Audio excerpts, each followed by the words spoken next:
takes place in 1853 for reasons Marissa can elaborate upon. Yeah, the first book was 1847, and when we first started out, we thought we were going to kind of follow the trajectory of Simpson's life and have a series of books ending with his death in 1870. But this is book 4, and we've only made it to 1853. It's like slow progress. But 1853 was a very interesting year for a number of reasons. One of the reasons it stuck in my mind was it was the year that Queen Victoria had chloroform, 1853, for the birth of her 8th child. And although she wasn't an early adopter, because hundreds of women in Edinburgh would have had chloroform by this stage, her use of chloroform was still very significant, because a lot of obstetricians in London particularly were very dismissive of pain relief in labour. They started quoting bits of the Bible. They said it was anti-scriptural to take away pain that was divinely ordained. But when the head of the Church of England had it, they really had to shut up and kind of get with the programme. So that was very significant. So it was a significant year for that. It kind of vindicated Simpson in a lot of ways.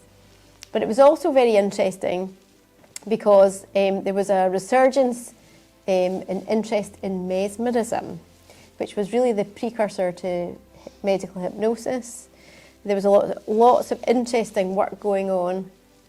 Although mesmerism it's a very interesting subject to read about, because it started in the 18th century with a man called Anton Mesmer, who thought there was a magnetic fluid common to all living things and that it could be manipulated. But it kept falling into disrepute. The mesmeric practices were very odd and unusual, and it kept falling into disrepute. There was a resurgence in the 1830s at University College Hospital in London. A man called Elliotson was using it. But again, it fell into disrepute because people started making all sorts of bold and crazy claims about it, involving telepathy and reading the future and all sorts of extreme stuff. But in 1853, it was making a comeback again. And what was really interesting to me was I found the minutes of the meetings of a society called the Scottish Curative and Mesmeric Association, where they were discussing the benefits of mesmerism and the fact that it could be widely used for all sorts of therapy, treating all sorts of different conditions, but there weren't enough people to practice. And they started talking about training lay people as well as medical people to use the techniques, and they were also open to training women at a time when women were really not allowed to be educated past rudimentary school.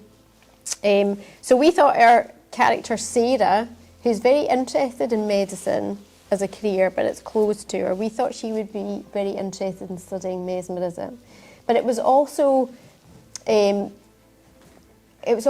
of the kind of playground of quacks and charlatans. And again, this was very interesting to us, this tension between medicine, which was starting to get itself onto a reasonably scientific footing, and the kind of charlatans and con men, really. And I think we were aware that Sarah is in a situation where she has to explore mesmerism as a possible therapeutic route, because it's the only one she's likely to be allowed to practice. But Raven doesn't have to pick and choose that way. He has got all of medicine open to him, so he's extremely damning of mesmerism, partly because there was a tension already existing between medicine and surgery and the mesmerists as a result of Elliotson and his antics at a University College Hospital, where mesmerism was being posited as a kind of anaesthetic, something that patients might be able to withstand pain using this. But eventually, when ether came along, Robert Liston, famously, and declared his delight when he was able to carry out an operation under ether, and said, "This Yankee dodge beats mesmerism hollow," because this was finally a weapon that they could get rid of mesmerism, they could shut the mesmerists up and run them out of town. And so Raven's aware of that, and he's aware that, Marissa said at the start that mesmerism was discredited because people kept making unsupported claims for it. And this is a cycle. What would happen is someone would notice the interesting therapeutic effects, and before you know it, it's being credited with the ability to communicate telepathically or indeed communicate with the dead. And this is a time when people were credulous, and I don't mean that in a disparaging sense. They were ready to believe in wonders because wonders were being discovered. The discovery of chloroform, for instance, that had made people think amazing things were possible scientifically and medically, and therefore the next barrier that might be broached would be the barrier between life and death. The Victorians were obsessed with death and obsessed with the idea of this gossamer curtain between life and death. So they thought something scientific might allow you to communicate with the dead.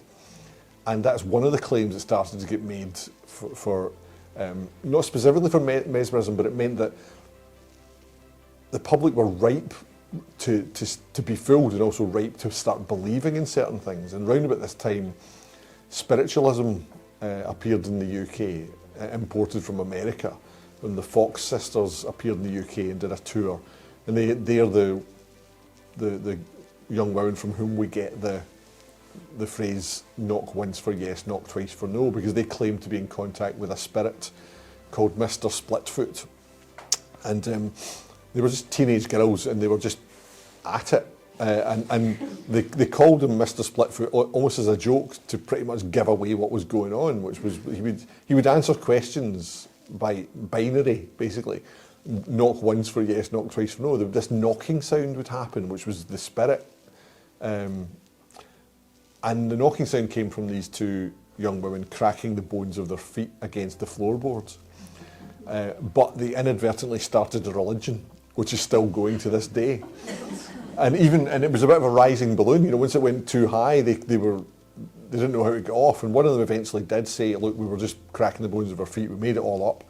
But by that point, the adherents were so kind of hardcore. They said she was lying.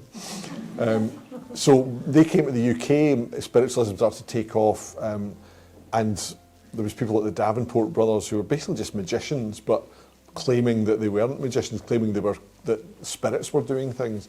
So all of this is sort of folded in at the same time, and so we wanted to look at the sort of early scientific basis for medicine and how that butts up against the showmanship that was also being used by snake oil salesmen, essentially. But it's that tension between science and superstition. Yeah. And people believing things that don't have a factual basis, which it still goes on all the time now, doesn't it? So that was a kind of interesting thing that we were looking at. And also, you have always had an interest in the history of magic and illusion, and this was a useful vehicle for your enthusiasms as well.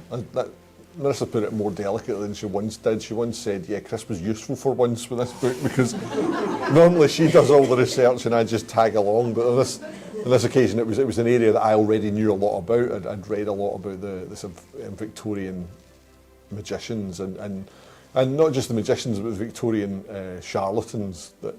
The spiritualists and the people claiming to be in touch with the dead. And what's amazing was actually one of the things that drew me to Simpson in the very early days was that you told me about how you'd gone and disrupted a spiritualist or a medium demonstration by seeing through the trick and telling the audience what was going on. It was ruined the whole thing.